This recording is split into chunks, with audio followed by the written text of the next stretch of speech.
So I just finished H.G. Wells' book, The First Men in the Moon. I just want to share a few thoughts. I found it pretty interesting and a couple of applications I wanted to make from the book.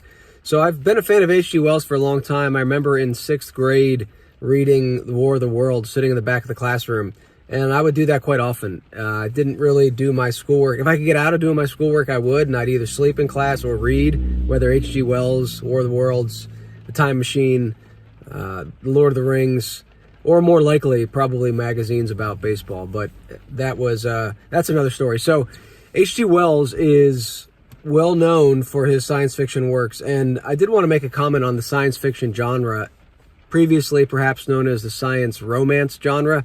It's the same thing, sci-fi. And there are 3 elements that I would say these are more strictly, this is the strict science fiction genre. Stories like Dune, which I'm reading Dune right now. I'm not a huge fan, to say the least, of the movies.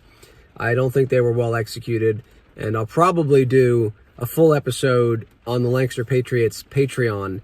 You can go to patreon.com/the Lancaster Patriot, where you can get access to the book club episodes.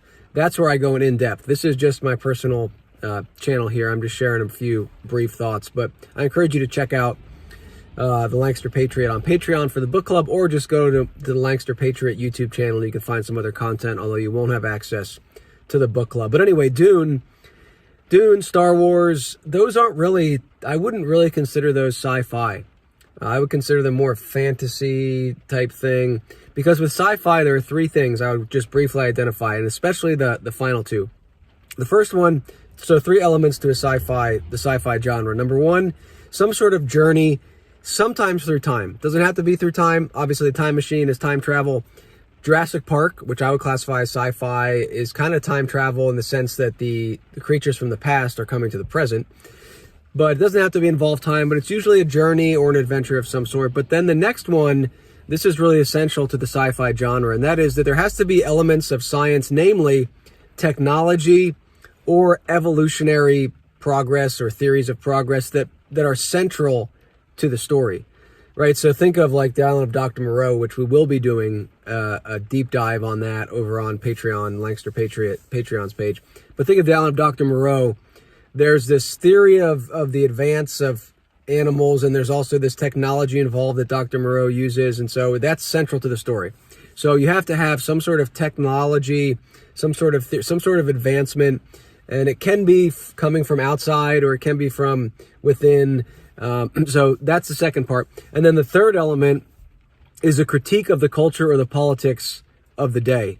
That's pretty clear in H.G. Wells' The First Men in the Moon, but even like Jurassic Park, that great scene where, and this is the movie, where Ian Malcolm is talking to John Hammond and it says, you were so focused on whether or not you could do this, you never stopped and asked if you should, right? And all the advances going on today, that's certainly a pertinent question.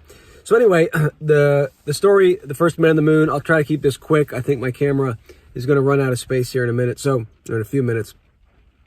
So the story, there's 2 main characters, and that's one of the big parts of the story, the contrast between these 2 characters and how they view science and technology and how they seek to use it and what it means to them. So just real quick, there's this I wouldn't know if he's a mad scientist, I guess you could say that, but he's sort of the quintessential absent-minded scientist. His name's Cavor, C-A-V-O-R, and he is the guy who just loves knowledge. He loves science. He wants to learn for the sake of learning. And he's sort of aloof from everyday affairs. I think at one point even he doesn't know what's going on in the world.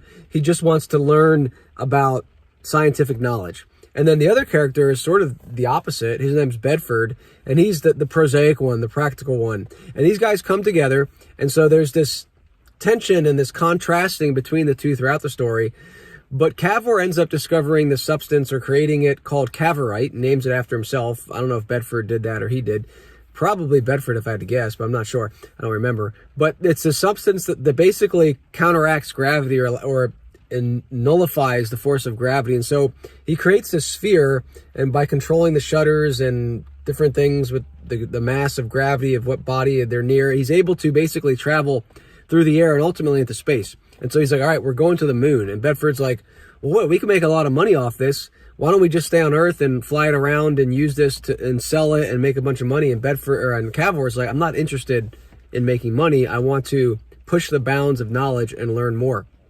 So you get from early on in the story this contrast between the two. And so they end up going to the moon, and they don't think there's going to be any intelligence there, and they find out there is this massive civilization of these creatures that live under the moon, and they come out occasionally. It's only one or two classes, the working class comes out, but there's this massive, and these are insect-like creatures called selenites that resemble humans. I guess they walk on two legs, and some of them are very intelligent, some of them are very unintelligent, but we'll get to that in a minute. But they live under the surface of the moon. So that's why it's the first men in the moon, not the first men on the moon, because they were on the moon, but then they go into the moon. They're captured by these creatures. They're taken in and they're chained up. And you see this contrast here again between Cavor and Bedford, because Bedford just wants to get out of there. And if he can, he realizes there's a lot of gold there somehow. And he wants to take that back to Earth and get rich and maybe come back and harvest more gold. And Cavor just wants to learn. He wants to communicate with these creatures. And his theory is that the creatures that captured them are on the outskirts of the civilization, and the real intelligent creatures, the brains behind the civilization, are down deep within the moon. And if he can just communicate with these grunts, and he says, okay, I can use geometry or math, I can show them certain concepts that maybe they'll realize we're intelligent beings.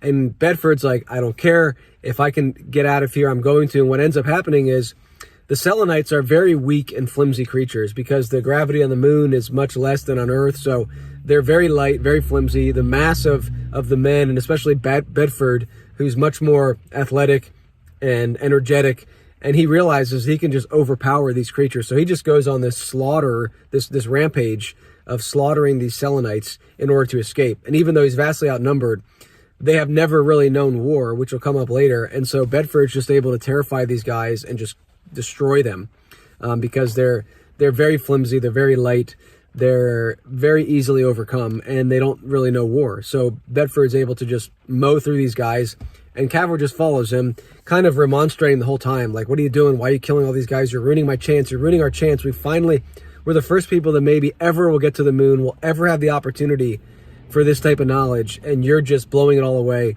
and just slaughtering these creatures. But they end up escaping back to the surface of the moon. They split up to look for their sphere that they used to travel to the moon. Bedford finds it, and then he goes back to look for Cavor, and Cavor is apparently captured by the selenites, and he leaves a note. And so Bedford's like, all right, I'm going to go back to Earth, and maybe I'll be able to bring back some guys and weapons, and we can rescue Cavor, and also, by the way, harvest the gold on the moon here and get rich. So you have the contrast between the two. Now, Cavor, when he is on the moon there, ends up being taken, and his theory was correct, deep into the heart of the moon, and he discovers this alien civilization of these selenites, these insect-like, ant-like creatures. And it's kind of perhaps the first time in science fiction, now it's sort of a common trope, but this idea of insects, alien insects living in this massive hive-like society, now it's kind of common in science fiction. Even I think of the Geonosians, right, in Star Wars Episode 1. But this may have been the first time that this happened. And Wells creates this world on the moon, and it is pretty fascinating, the level of society. And we'll get into that and the kind of critique that Wells is making. But what ends up happening is Cavor starts to relay messages back to Earth. He finds a way to send messages back to Earth. He can't receive messages, but Bedford and Wells ties in kind of Tesla and Marconi, which if you know anything about the history of electricity, those are big names, Tesla and Marconi.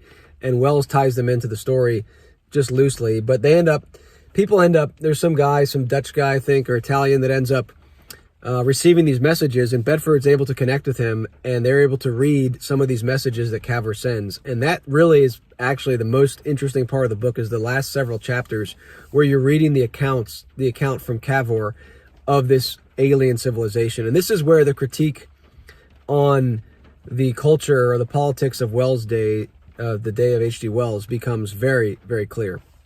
And there's a couple points I want to make here, and then I'll wrap this up. So one of the things to keep in mind about Cavor, this scientist, this absent-minded scientist, that you're not really sure if he's the model that we should follow, or if Bedford is, or if neither are. Because Bedford is kind of presented as the typical, man who just wants to, this is the flaw of humanity. He wants to conquer. He wants to conquer the moon and destroy everything and get these resources.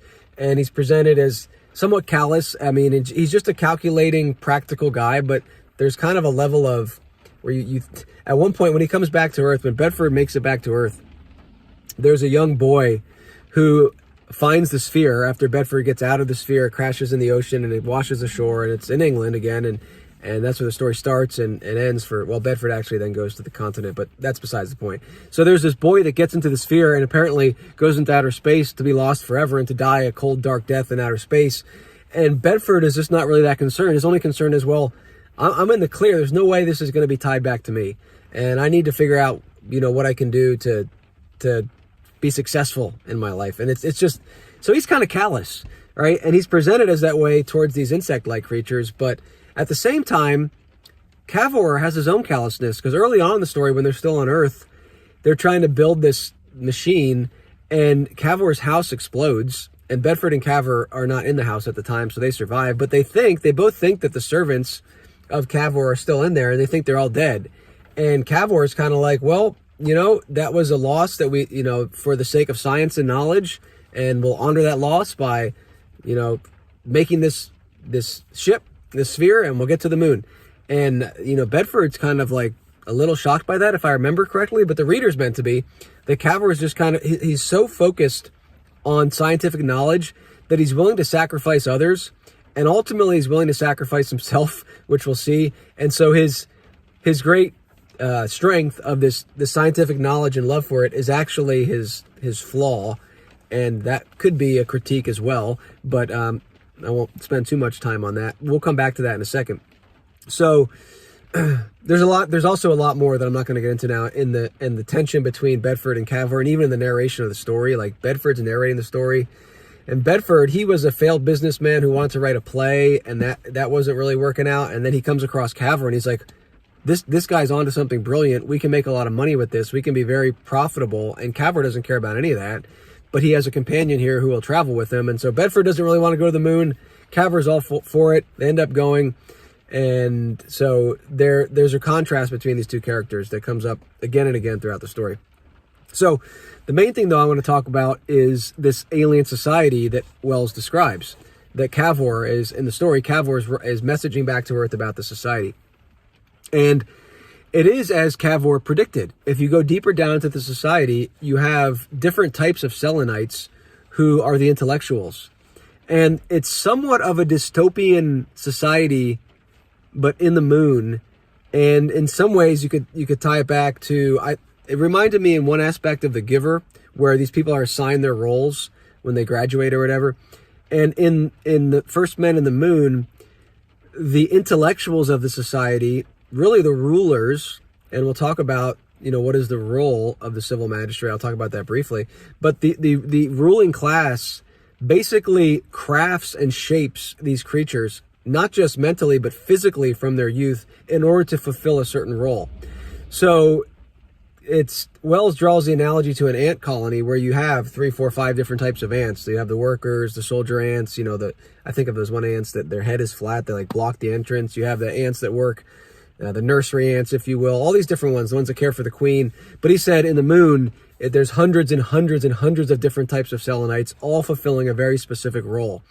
And the intellectual class, the ruling class, and there's one at the top, the Grand Lunar he's called, but that class, their brains, their heads, their brains are not encased in a skull, so they're kind of brain casing, their skull can grow and grow and grow. And so the ones that need to use their brain power, their brain just keeps growing. And one of the interesting things he says is that man, because our brains are encased in our skulls, we are required to put things down in books, and we have to store knowledge outside of our brain. And the Selenites, the intellectual ones, they just store it in their brain, and so it keeps growing and growing. And when he goes before the Grand Lunar, his brain is so big that he has like attendants that are spraying his brain down with fluid to keep it cool, because he's just doing so much thinking that it would overheat if he didn't have those workers there doing that.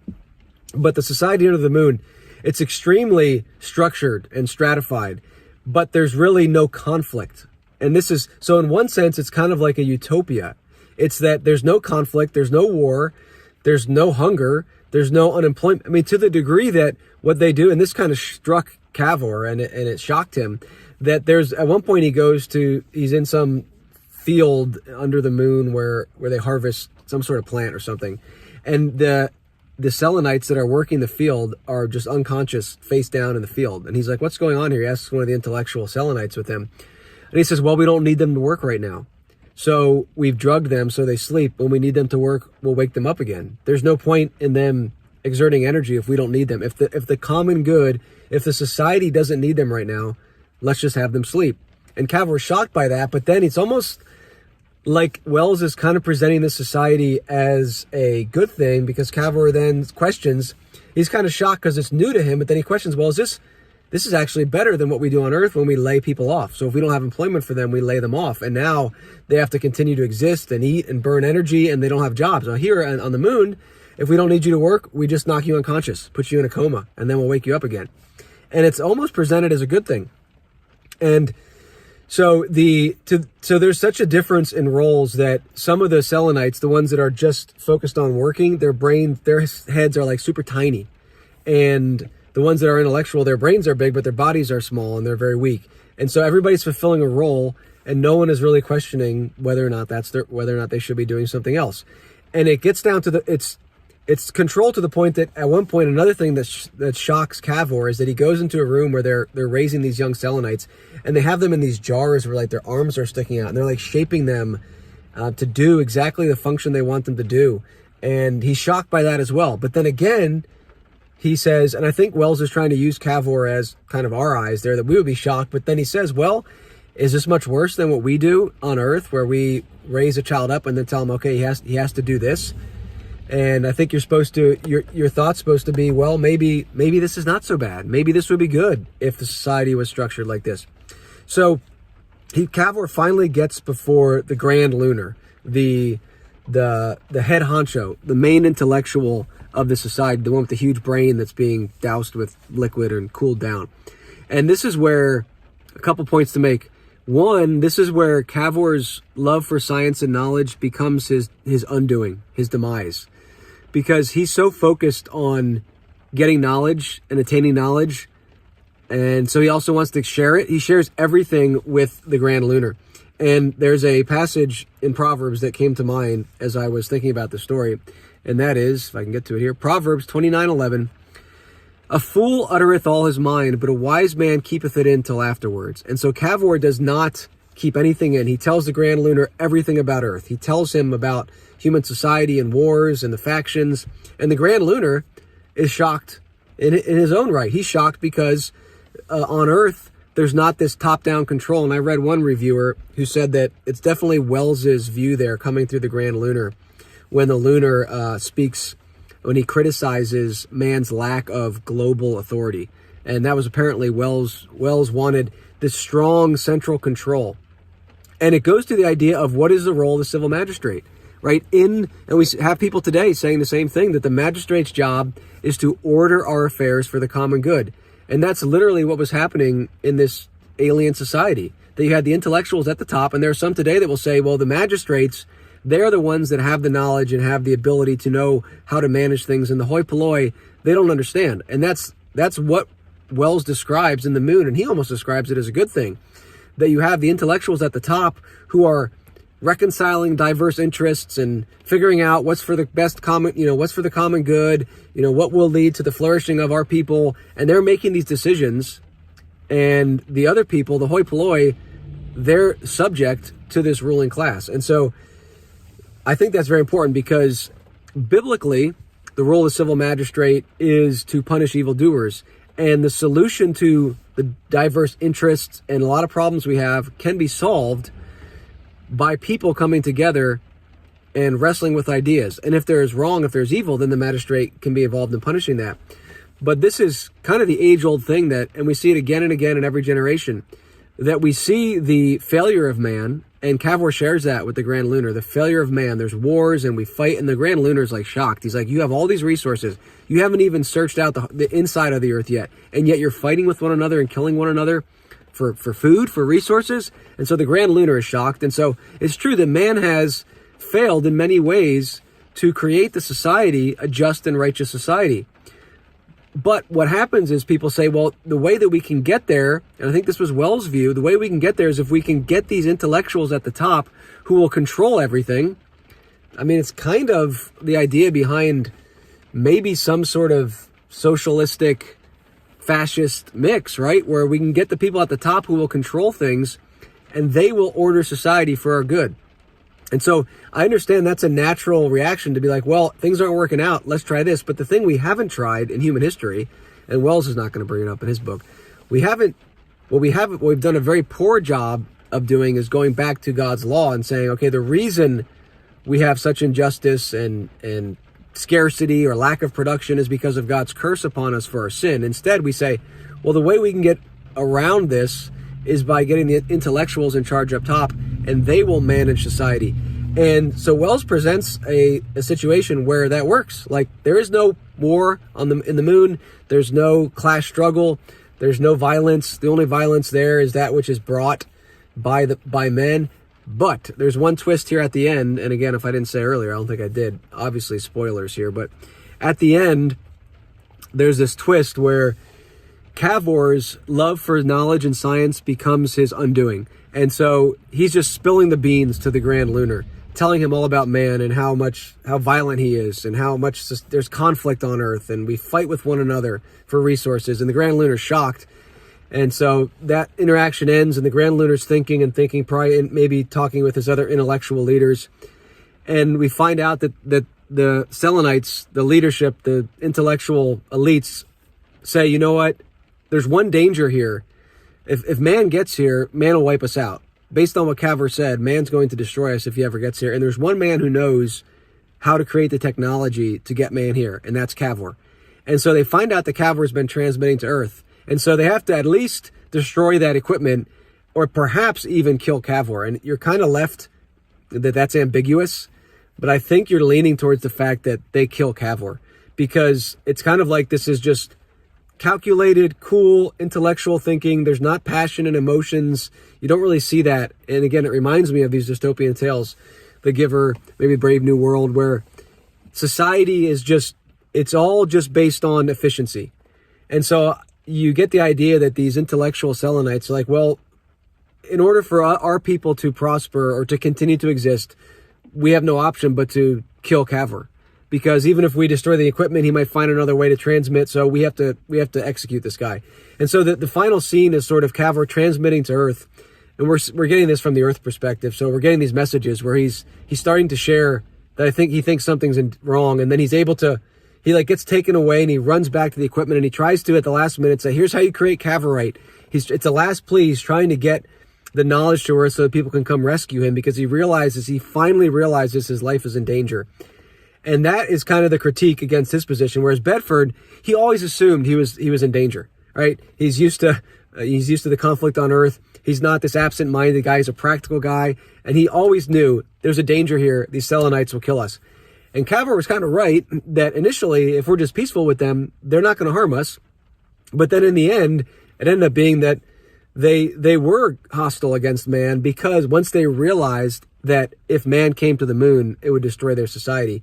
So Cavor's pulled away. He's not able to give that information. And you get the idea that off screen, as it were, he's executed. And it's this dark ending that you don't necessarily expect at the beginning of the book. Again, the beginning's a little slow. It picks up, but you don't expect this dark. But it's a great sci-fi ending.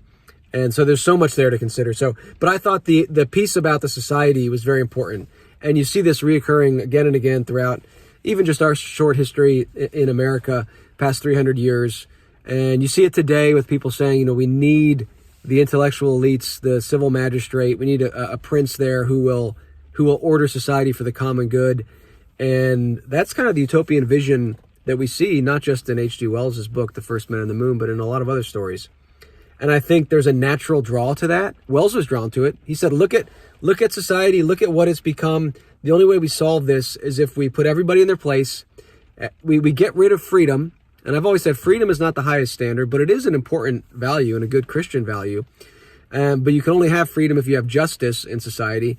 But what this worldview does, with the view of Wells and this Selenite society, it says, okay, the greatest good is order and efficiency.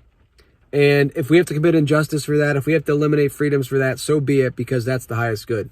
And I think that is a really interesting part of the story. And so that's what makes that's a big part of a sci-fi story. What is the critique on society? And then we have to interpret that and understand that. And we have to bring the biblical framework to that message. So anyway, check out this story. If you haven't read it, check out H.G. Wells' The First Men in the Moon. It's kind of your classic science fiction story with a dark turn at the end. I'm looking at my notes here, seeing if I have anything else that I wanted to bring up. I think that was it. So yeah, very interesting story.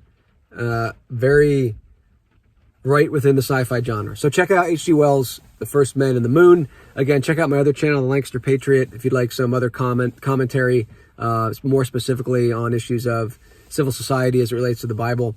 But stay tuned, I'll make more of these. And if you read the book, leave a comment. Tell me what you think. Did you enjoy it? Do you have a different take on the Selenite society? I'd like to hear what you think. All right, until next time, God bless. Take care, everyone.